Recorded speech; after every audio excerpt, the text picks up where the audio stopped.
మల్కాజ్గిరి అంతర్జాతీయ మహిళా దినోత్సవం సందర్భంగా మల్కాజ్గిరి నియోజకవర్గంలోని గౌతమ్ నగర్ డివిజన్లోని సునీతారాం యాదవ్ ఆధ్వర్యంలో మహిళా దినోత్సవ వేడుకలు ఘనంగా జరిగాయి.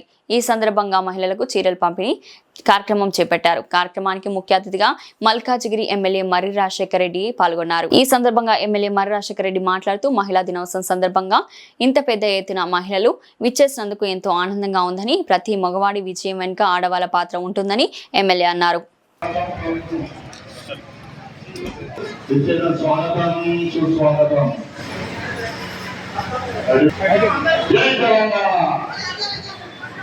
నాయకులు స్వాగతం పలికి అన్నకి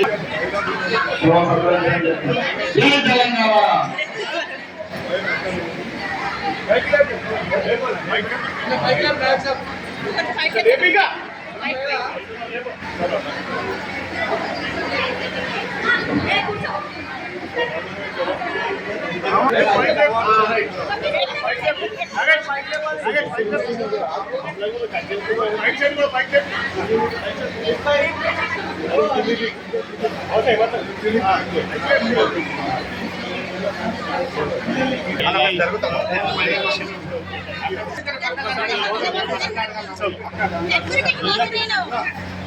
అంతా లేడీస్ వచ్చారు. మా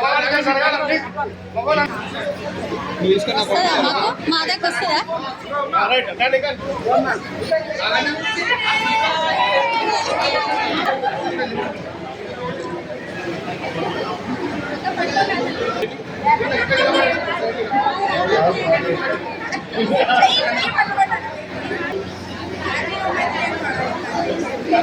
happy women's day.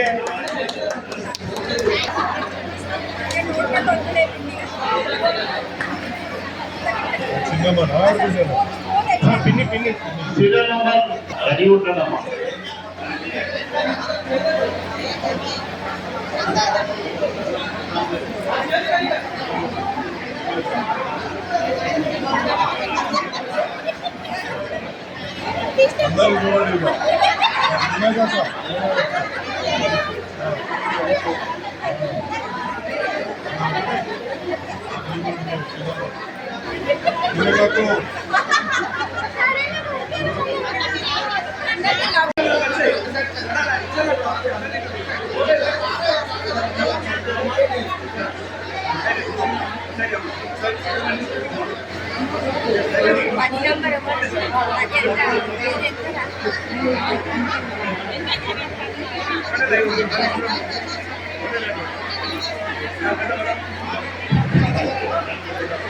Next match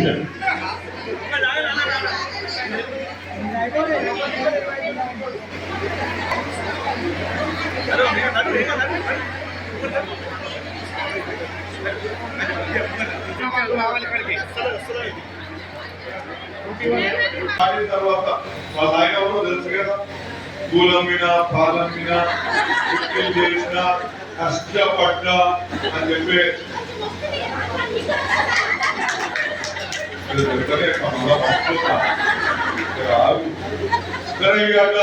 ఆయన బిడ్డ ఆమె 18 ఏళ్ళకే దూకున్నాడు.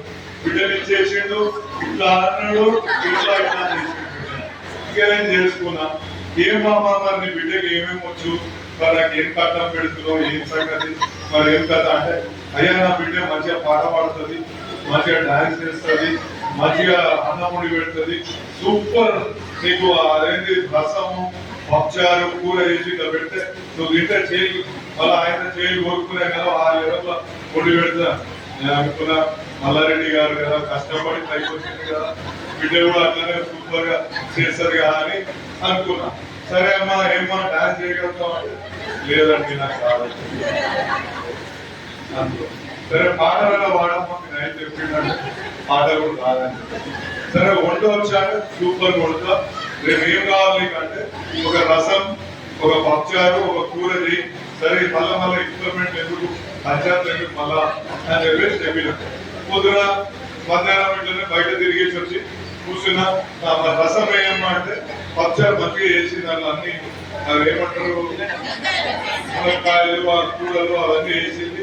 కలపకుండా ఏం చేసిందంటే మీ మీద తీసి ఇవి చారని పోసి చారా ఏది అంటే ఆ చారు. సరే మరి పప్పుచారు ఏది అంటే ఇంటిలో కలిపి అలా పంచారు. అలా ఇదేనా పంచారు మళ్ళా కూరేడు అంటే మళ్ళీ అలాగే మునక్కాడలు మన ఇంట్లో మండల కూరకాయ దోసకాయ అవి తీసి మళ్ళా కూర లెక్క పెట్టింది. ఇక అక్కడ నుండి ప్రయాణం మొదలు పెడితే నా దగ్గరకు వచ్చినాక 2 డిగ్రీలు తీసుకున్నామా. అక్కడ నుంచి ఇవాళ మా ఇన్స్టిట్యూట్లలో 25,000 మంది పిల్లలు నా విద్యా సంస్థలలో చదువుకుంటారు. ఇవాళ నేను రాజకీయంగా ఇంత తిరుగుతున్నా అంటే కేవలం ఆమె నాకు ఇచ్చిన ఫ్రీడమ్ వలన, ఆమె విద్యా సంస్థలని నడపడం కారణంతో. అంటే ఒక వ్యక్తి 18 ఏళ్ళకి మా ఇంటికి వచ్చి ఏం చేయలేని పరిస్థితి నుంచి ఇవాళ ఒక కాలేజీలు నడిపే స్థాయికి ఎదిగిందంటే ఒక్కసారి ఆలోచించండి. మీరందరూ కూడా కష్టపడితే తప్పకుండా మీరు కూడా పెద్ద స్థాయికి వెళ్తారు అనే దానికి నిదర్శనంగా ఇది ఒకటి చెప్పాలనుకొని చెప్పిన. ఇదే కాదు, మన ముందు మన సునీతకు ఉంది. ఇవాళ సునీతగా నేను చూస్తుంటే నాకే బాధ అనిపిస్తుంటది. ఇంట్లో ఒక రోజు చెప్పింది, అన్నయ్య ఇలా ప్రోగ్రామ్ ఉంది, నేను తొందరగా పోవాలన్నా అంటే నేను ఏమన్నా మరి వచ్చిన కదా తొందరగా పోయేడుతుందంటే లేదన్నా మీరు వస్తుండ్రో ఆ ప్రోగ్రామ్ ఇంపార్టెన్స్ అక్కడ మనం ఆ పని చేయకపోతే ఇబ్బందులు అవుతాయని వచ్చినా నా బిడ్డకు జ్వరం వచ్చిందన్నా అని చెప్పి, అంటే నా ముఖం చూస్తేనే బాధ. అంటే పిల్లలకు జ్వరం వచ్చినా, పిల్లలకు పరీక్షలు ఉన్నా, ఇంకేదున్నా కానీ అవన్నీ పక్కన పెట్టి మన సేవ చేయడానికి ఆమె అనునిత్యం బయటకు వస్తుందంటే నిజంగా చాలా గొప్ప. ఇటువంటి నాయకురాలు మనకుంటే, ఇట్లాంటి మహిళలు మన ముందుంటే ఇంకా రాబోయే కాలంలో ఇంకెంత మంచి జరుగుతుందో అనేసి నాకు నిజంగా నాకు మొన్న కూడా మీరు చెప్తుంటే, మొన్న కూడా ఒక ప్రోగ్రామ్ ఉంటే 10th క్లాస్ వాళ్ళ పాప 10th క్లాస్ ఎగ్జామ్ రాస్తుందన్నా, నేను ప్లీజ్ అన్నా నేను రాలేకపోతున్నా, రామన్నని పంపిస్తా అంటే సరే అక్క అని చెప్పినాక మరుక్షణం మళ్ళీ వచ్చింది. ఏమనుకుందో నాకు తెలియదు. అంటే ఒక రాజకీయ నాయకురాలు కావడము, అందులో ప్రత్యేకంగా ఒక మహిళ రాజకీయ నాయకురాలు కావడం అంత ఈజీ కాదమ్మా. చాలా మంది అనుకుంటారు ఇట్లా మన ఇంట్లో కూడా ఒక కుటుంబం ఉంటది, పిల్లలు ఉంటారు, ఇంట్లో భర్తకు అన్నమడి పెట్టాలి, అత్త ఉంటది, అత్త 10 ఉండాలి కదా, లేకపోతే ఇంటర్ ఎక్కడ 200 కిలోమీటర్ల లోపల నిజామాబాద్ చాలా మందికి తెలిసి ఉండొచ్చు. ఆ నిజామాబాద్ ప్రాంతం నుంచి ఆమెలో క్రికెటింగ్ వాళ్ళది అంటే 11 మంది వాళ్ళ ఇంట్లో అక్క చెల్లెలు అన్నదమ్ములు అంతా కలిసి 11 మంది. వాళ్ళకి ఎప్పుడు ఏ ఇబ్బంది ఉన్నా అక్కడ ఒక గవర్నమెంట్ హాస్పిటల్ ఉంటుండే. ఆ గవర్నమెంట్ హాస్పిటల్ నుంచే వాళ్ళు చికిత్స తీసుకోవాలి. ఒకవేళ జ్వరం వచ్చినా బయట చెట్టు కింద అదేమంటారు సాపేసో లేదా జమగాన వర్షం అక్కడ కూర్చోవాలి, డాక్టర్ వచ్చి చూసేదాకా అక్కడే ఉండాల్సిన పరిస్థితి. అని ఈ పరిస్థితి నుంచి మనం మంచిగా చేయాలి. మన కోచింగ్ చేయాలంటే ఒక హాస్పిటల్. సరే అమ్మ చెప్పుకుంటే నేను బిజినెస్ లోకి వచ్చిన, ఒక బిజినెస్ లో మంచిగా చేసుకున్నాక చెప్పిన ఒక రోజు, అమ్మ నా దగ్గర డబ్బులు ఉన్నాయి, ఇప్పుడు బిజినెస్ పెట్టుకునే అంత స్తోమత కూడా నాకు ఉంది, మరి పెడుతున్నా, అది కూడా నీ పేరు మీద పెడుతున్నా. సరే పెట్టేదైతే నా కోరిక. ఒకవేళ అదే నా పేరు మీద పెట్టాలనుకుంటే కంప్లీట్ గా ఫ్రీ ఇవ్వాలి. అంటే అక్కడ బిల్ రాసేవాడు కూడా,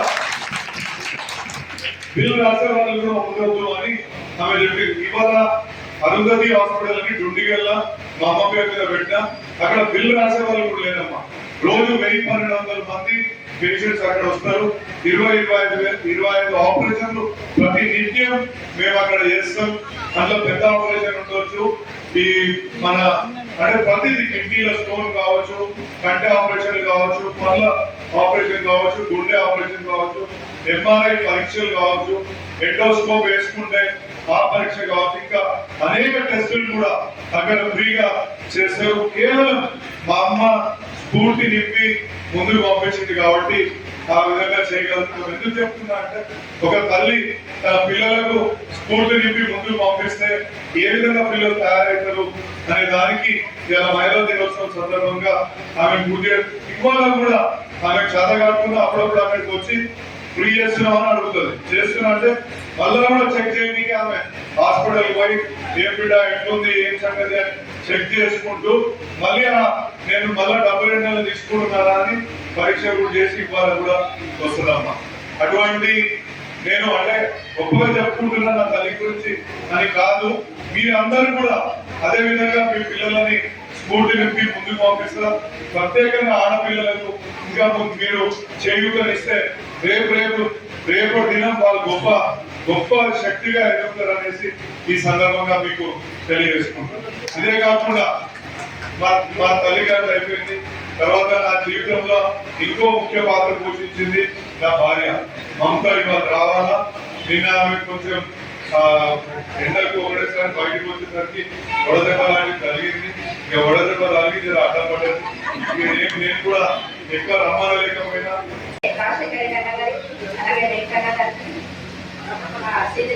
ఇక్కడికి విచ్చేసిన మా అక్క చెల్లెలందరికీ కూడా ఈ రోజు అంతర్జాతీయ మహిళా దినోత్సవ శుభాకాంక్షలు తెలియజేసుకుంటున్నాను. మిమ్మల్ని అందరినీ చూస్తుంటే నాకైతే కన్నుల పండుగలా ఉంది. ఆడవాళ్ళందరూ కూడా ఇలా బయటికి వచ్చి ప్రతి ఒక్క దాంట్లో కూడా పార్టిసిపేషన్ ఉండాలి అని చెప్పేసి మనస్ఫూర్తిగా కోరుకుంటున్నాను. ఇప్పుడు అన్ని రంగాలలో కూడా లేడీస్ ముందుంటున్నారు. ప్రతి ఒక అమ్మగా, ఒక అక్కగా, ఒక చెల్లిగా ఆడవాళ్ళు అనేది లేనిదే ఎవరికి కూడా ఒక్క పని కూడా ముందుకు సాగదని చెప్పేసి కూడా నేను తెలియజేసుకుంటున్నాను. మీ అందరికీ కూడా నా హృదయపూర్వక నమస్కారాలు. అదేవిధంగా మన మరి రాజశేఖర రెడ్డి అన్న గారు ఎప్పుడు కూడా ప్రజల్లో ఉండే మనిషి, ప్రజలతో ఉండాలి, ప్రజల్లో మమేకమై ఉండాలి, వాళ్ళ సమస్యలు తెలుసుకోవాలి. చిన్న చిన్న సమస్యల మీద అన్న ఎక్కువ ఇంట్రెస్ట్ చూపించారు. ఏవైతే దీర్ఘకాలిక సమస్యలు ఉన్నాయో వాటి మీద ఇంట్రెస్ట్ పెట్టి మన డివిజన్ కి ముఖ్యమైన సమస్య వాటర్ సమస్య ఉంటే ఇప్పుడే మన రామ్ యాదవ్ అన్న చెప్పిండు. ఆ సమస్యని సమస్య రిజర్వాయర్, మాకు రిజర్వాయర్ కావాలని చెప్పేసి మన ఎమ్మెల్యే గారి దగ్గరికి తీసుకెళ్లడం జరిగింది. అన్న మాతో పాటు మేము కార్పొరేటర్ కంటే ఎక్కువ కూడా అన్న ఎమ్మెల్యే అయ్యుండి కూడా ప్రతి ఒక్క అధికారి దగ్గరికి తిరగడం జరిగింది. అదే విధంగా ఆ నుండి కూడా తీసుకొచ్చినందుకు అన్నకి ఈ వేదిక సందర్భంగా నేను కృతజ్ఞతలు తెలియజేసుకుంటున్నాను. అదేవిధంగా మీకు అందరికీ తెలిసే ఉంటది, మన రాజశేఖర అన్న గారికి అరుంధతి హాస్పిటల్ అనేది ఒకటి వాళ్ళ అమ్మ పేరు మీద, అరుంధతి గారి పేరు మీద హాస్పిటల్ ని స్థాపించడం జరిగింది. అది కూడా ఫ్రీగా అన్నమాట. కన్ను నుంచి మొదలుపెట్టి కాలు వరకు కూడా ప్రతి ఒక్క ఆపరేషన్ హాస్పిటల్ అవైలబుల్ ఉంది. అదే విధంగా ఇక్కడి నుంచి ప్రతి ఒక్కరికి ఎక్కడ దుందిగల్లో ఉంది అది కూడా దుందిగల్లో స్థాపించడం ఇబ్బంది అవుతుందని చెప్పేసి కూడా అన్న అంబులెన్స్ కూడా అరేంజ్ చేయడం జరిగింది. మనకి మా ఆఫీస్ మీకు ఐడియా ఉండే ఉంటుంది. ఆఫీస్ దగ్గర నుంచి అంబులెన్స్ వెళ్తుంది, ఒక రోజు తప్పించి ఒక రోజు. సో ప్రతి ఒక్కరు కూడా దీన్ని ఉపయోగించుకోవాలని చెప్పేసి కూడా తెలియజేసుకుంటున్నాను. అట్లానే అందరూ కూడా అన్నగారికి ఒకసారి చప్పట్లు కొట్టాల్సిందిగా కోరుకుంటున్నాను. అండ్ ఇకపోతే మీరందరూ ఒకటి దృష్టిలో పెట్టుకోవాలి, ఏదైనా ఒక పని చేసే ముందర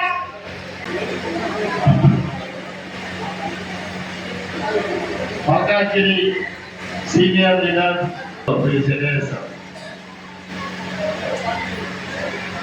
ఈరోజు గౌరవ కార్పొరేటర్, ఎక్స్ కార్పొరేటర్ మా అక్క సునీతమ్మ మిమ్మల్ని అందరినీ ఏకం చేసి కార్యక్రమం నిర్వహిస్తున్నందుకు వారికి, రామ్ యాదవ్ గారికి, అదేవిధంగా గౌతమ్ నగర్ బీఆర్ఎస్ టీం అందరికి కూడా కృతజ్ఞతలు తెలియజేస్తూ, గౌరవ ఎమ్మెల్యేగా మీకు 2 విషయాలు మేము చెప్పదలుచుకున్నాం. మేము ఎప్పుడు కూడా మహిళా దినోత్సవం మనం ప్రతిసారి ఏ సందర్భం వచ్చినా ప్రజల దగ్గరికి పోవాలన్నా మా అక్కల దగ్గర కావాలి. ఈ యుద్ధ కార్యక్రమం కాదు, ఏ కార్యక్రమం ఉన్నా కానీ మనం వాళ్ళకు అందుబాటులో ఉండాలి. వాళ్ళ కష్ట సుఖాల్లో మనం కూడా మన వంతుగా కొంచెం తోడ్పాటు అందించాలనే ఉద్దేశంతో ఈసారి మహిళా దినోత్సవాన్ని ఘనంగా జరుపుకునేందుకు కారణమైన మా అన్నగారికి కూడా కృతజ్ఞతలు తెలియజేస్తూ, మీరందరూ ఇంత పెద్ద ఎత్తున ఓపికతో పోటీ ఇంత దూరం వచ్చి ఈ కార్యక్రమాన్ని విజయవంతం చేసినందుకు మీ అందరికీ కృతజ్ఞతలు చేస్తూ మరొకసారి మహిళా దినోత్సవ శుభాకాంక్షలు చేస్తున్నాం. జై తెలంగాణ, జై రాజశేఖర రెడ్డి అన్న.